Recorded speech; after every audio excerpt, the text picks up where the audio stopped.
We keep hearing about the rise of individualized medicine, how biotech and pharma companies are coming up with ways to treat all sorts of ailments via gene therapies or immunotherapies that are uniquely tailored to each patient. We've seen a series of major deals in the space, and today we got another one.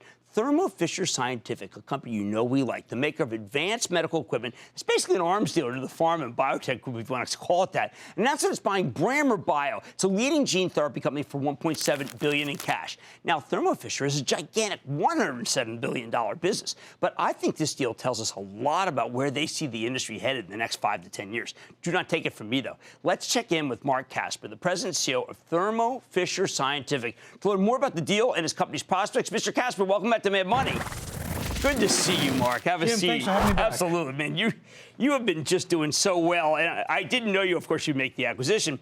But if you could put it in context, because we've had so many companies in immunotherapy, and I was thinking they can't, judging by this Cramer business ramp, they must be dependent on Cramer tremendously. So, Jim, this is a very exciting space. The pharmaceutical and biotech industry is really excited about gene therapy and the immunotherapies because it's making a huge difference for patients. And one of the big challenges is manufacturing capacity for bringing up these medicines to the market. And Cramer Bio has really carved out a leading position as a contract developer and manufacturer of these therapies. Now, what will it mean in terms of trying to win business, say, from Danaher, where Danaher just bought GE's life science business, which is good. I don't think it's as good as yours, but are you guys going to go head-to-head? Yeah, from our perspective, as the industry leader, we keep building out our capabilities, and we have over $10 billion of our revenue is to the pharmaceutical and biotech industry today, and Cramer is really a business that will help us have great growth in the future in serving their needs. So should we be thinking about Cramer as when IPOs come out for biotech, or is it when Lilly buys a biotech company, or when Glaxo buys a or Novartis, because they're all doing it? Yeah, so the customer base will be both large cap and the emerging companies. And that's one of the great things about Thermo Fisher Scientific is that we serve the whole range of the industry and help the young companies get started. But we also help the large companies as they shift towards new modalities of medicine. I think it's important to point out that there are some companies that China can't do without. When I see your numbers in China, I mean, I just imagine you're in those Shanghai hospitals with 500,000 people each one. I mean, that's a fabulous growth business for you. Right. One of the key elements of our growth strategy has been our strength in emerging markets. Right. China, the second largest market for the company. Incredible. 10% of our revenue. Last year grew 20% organically.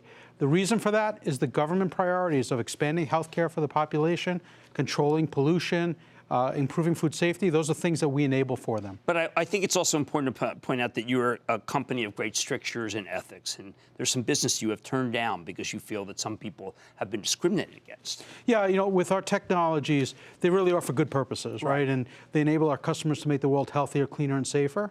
But there are times that technologies can be used for other purposes.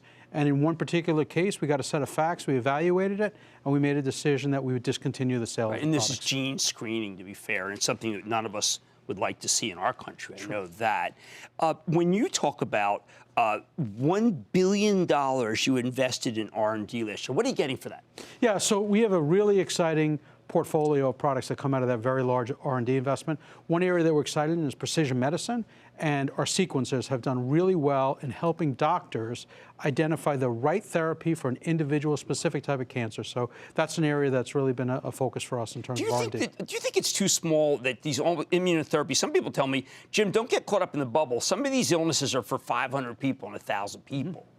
Right, but the medicines are curative, right? And that's the thing that's super exciting, which is the market, the individual rare diseases can be small, but these are patients that don't have really any prospects without these great breakthroughs, and we're enabling that, and that's super exciting. I'm going to say this for you. You can hold your ears because you probably don't want to hear, but you are the best acquirer I have ever seen. All of your acquisitions pay off. Even the big one, the Thermo, the one that puts you together. What's your secret, since so many people tell me the technology acquisitions always fail? Yeah, so we have a very disciplined process and a great team. And what we really understand is, can we add value to a business?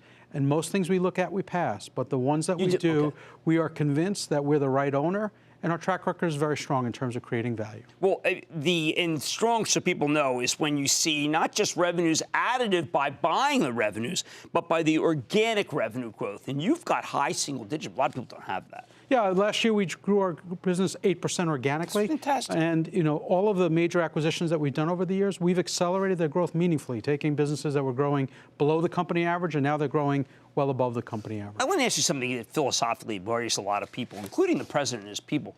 They think that China may be passing us. When I hear they're buying all this equipment, I wonder whether we can rival China, given how much they're spending.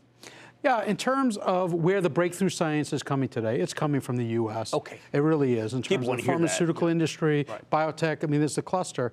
Really what you're seeing, the application of these technologies in China is to bring up the standard of living in society in China. And you're seeing it for reducing pollution, improving food safety, expanding basic health care to the population. So, the U.S. and the NIH and the National Institutes of Health is really a gem in terms of this industry. All right, that's terrific. It's very funny. I know we got to go, but David Faber and I he saw that I had you tonight. He says, that guy really knows how to run a business. That's a great company. You really are. Thermo Fisher's a fabulous company. That's Marc Casper, President and CEO of Thermo Fisher. Timo, if you haven't known, it's a $100 billion company, people, and it deserves to trade even much higher. That's how good they are. Mad Money's back after the break.